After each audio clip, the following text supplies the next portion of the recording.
Assalamualaikum warahmatullahi wabarakatuh. Pada video kali ini kita akan mendengar beberapa cerita dari Abu Nawas. Siapa yang tidak kenal dengan Abu Nawas? Seorang pujangga Arab yang bernama asli Abu Ali Al-Hasan bin Hani Al-Hakami. Beliau lahir di kota Ahvaz di negeri Persia dengan darah Arab dan Persia mengalir di tubuhnya. Lewat humor-humor yang jenaka namun mengena, beliau sering mengkritik para penguasa, seperti masa kekhalifahan Harun al-Rasyid.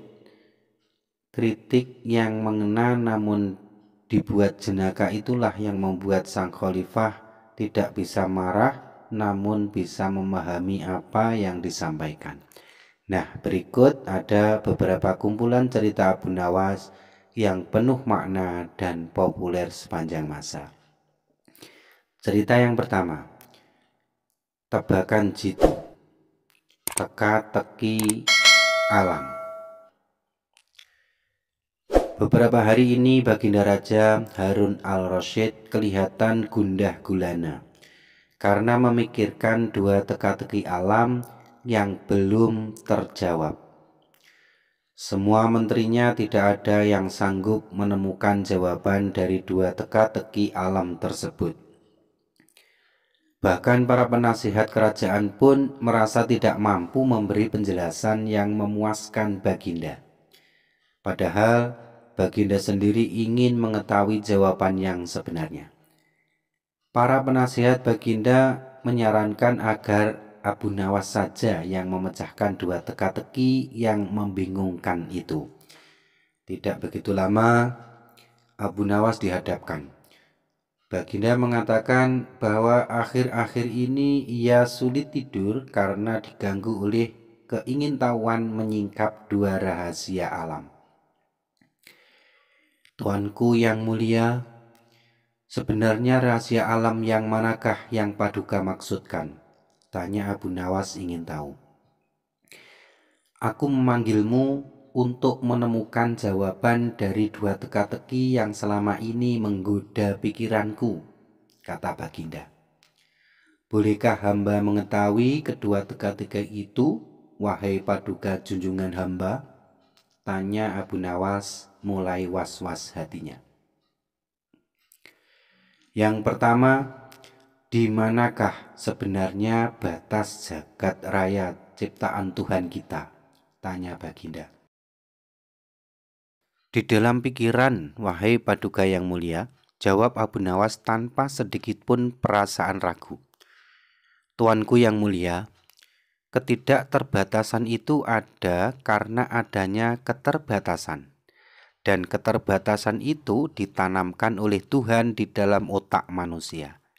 Dan itu manusia tidak akan pernah tahu di mana batas jagat raya ini. Sesuatu yang terbatas tentu tak akan mampu mengukur sesuatu yang tidak terbatas. Lanjut Abu Nawas. Baginda mulai tersenyum karena merasa puas mendengar penjelasan Abu Nawas yang masuk akal. Kemudian Baginda melanjutkan teka-teki yang kedua. Wahai Abu Nawas, manakah yang lebih banyak jumlahnya? Bintang-bintang di langit ataukah ikan-ikan di laut? Tanya Baginda. Ikan-ikan di laut, jawab Abu Nawas dengan tangkas. Bagaimana kau bisa langsung memutuskan begitu? Apakah engkau pernah menghitung jumlah mereka? Tanya Baginda heran. Paduka yang mulia, bukankah kita semua tahu bahwa ikan-ikan itu setiap hari ditangkapi dalam jumlah besar?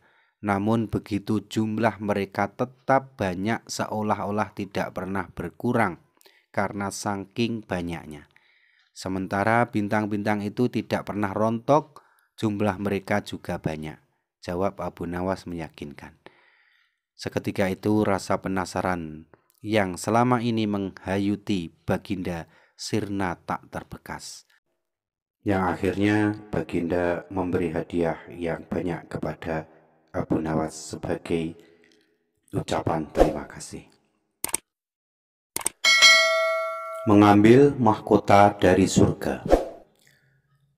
Hari itu Baginda Raja Harun al-Rasyid ingin menyaksikan kehidupan di luar istana tanpa sepengetahuan siapapun.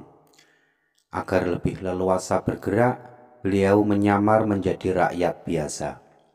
Baginda mulai keluar istana dengan pakaian yang amat sederhana, layaknya seperti rakyat jelata.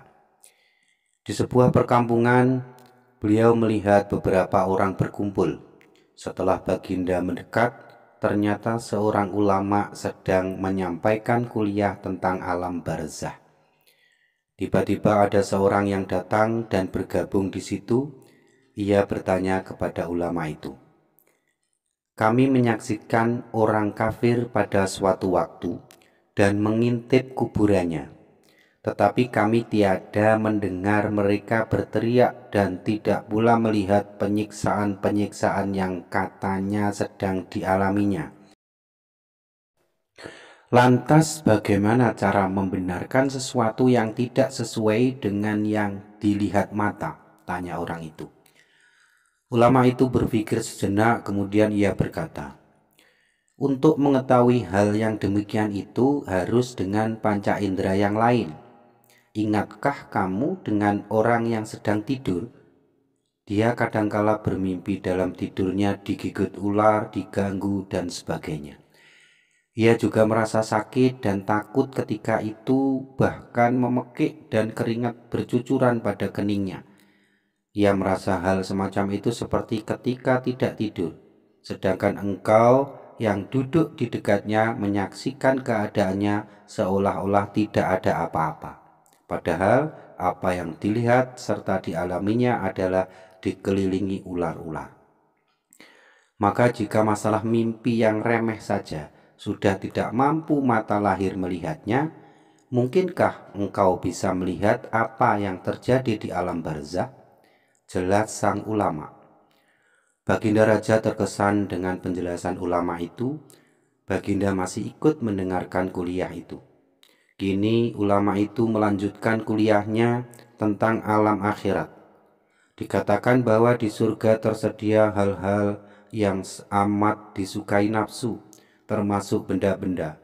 Salah satu benda-benda itu adalah mahkota yang amat luar biasa indahnya. Tak ada yang lebih indah dari barang-barang di surga, karena barang-barang itu tercipta dari cahaya. Saking indahnya, maka satu mahkota jauh lebih bagus dari dunia dan isinya. Baginda makin terkesan. Beliau pulang kembali ke istana. Baginda sudah tidak sabar ingin menguji kemampuan Abu Nawas.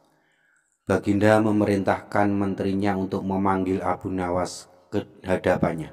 Setelah Abu Nawas menghadap, Baginda berkata, "Aku menginginkan engkau sekarang juga berangkat ke surga, kemudian bawakan aku sebuah mahkota surga yang katanya tercipta dari cahaya itu. Apakah engkau sanggup, Abu Nawas?" "Sanggup, Paduka yang mulia," kata Abu Nawas, langsung menyanggupi tugas yang mustahil dilaksanakan itu. "Tetapi Baginda harus menyanggupi pula satu syarat yang akan hamba ajukan," kata Abu Nawas dengan percaya diri. "Sebutkan saja itu," kata Baginda Raja. "Hamba mohon Baginda menyediakan pintunya agar hamba bisa memasukinya," kata Abu Nawas. "Pintu apa?" tanya Baginda belum mengerti. "Pintu alam akhirat," jawab Abu Nawas. "Apa itu?" tanya Baginda ingin tahu. "Kiamat. Wahai Paduka yang mulia, masing-masing alam mempunyai pintu.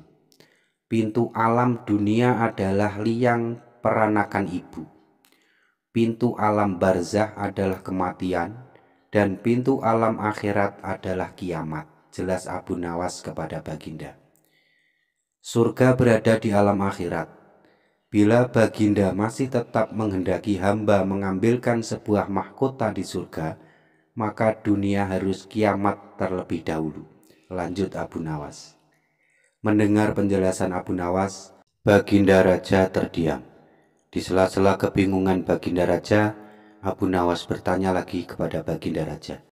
"Masihkah Baginda menginginkan mahkota dari surga?" tanya Abu Nawas. Baginda Raja tidak menjawab, beliau diam 1000 bahasa. Sejenak kemudian Abu Nawas mohon diri, karena Abu Nawas tahu bahwa Baginda sudah tidak menginginkan kembali. Demikianlah 2 cerita dari Abu Nawas. Terima kasih telah menyimak dan jangan lupa tunggu cerita-cerita Abu Nawas berikutnya.